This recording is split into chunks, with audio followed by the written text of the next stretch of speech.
Candidare l'intero centro storico di Bassano, dall'area del Ponte a Viale dei Martiri, a patrimonio dell'UNESCO. È una proposta, quella lanciata in questi giorni da Rete Veneta, che trova l'appoggio incondizionato di tutti, bassanesi e non solo. Ma quali sono le armi che potrebbe usare la nostra città per vincere questa battaglia? Lo abbiamo chiesto a chi Bassano la conosce benissimo. Le armi sono quelle solite, noi conosciamo Bassano, siamo innamorati della nostra città, quindi le nostre piazze, il Brenta, le rive del Brenta, sperando che mettano a posto anche a sud del Ponte Vecchio dove c'era il vecchio macello, e il nostro museo, ma soprattutto i ricordi legati ancora alla Grande Guerra, i monumenti che abbiamo, eccetera. Sono secondo me delle carte che si possono giocare.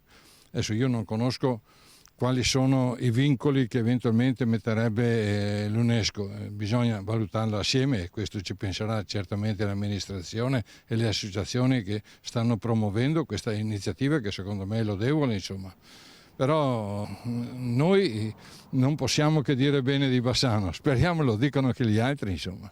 Possiamo dire che allora è un mix di arte e di storia, insomma, quello che caratterizza la nostra città. Certamente questo, ecco, non possiamo mettere in campo i sentimenti, non possiamo mettere in campo altre cose che non si possono contare, ma sul piano del paesaggio, sul piano dell'arredo urbano, sul piano delle opere d'arte e dei ricordi storici, credo che Bassano abbia le carte più che in regola, insomma.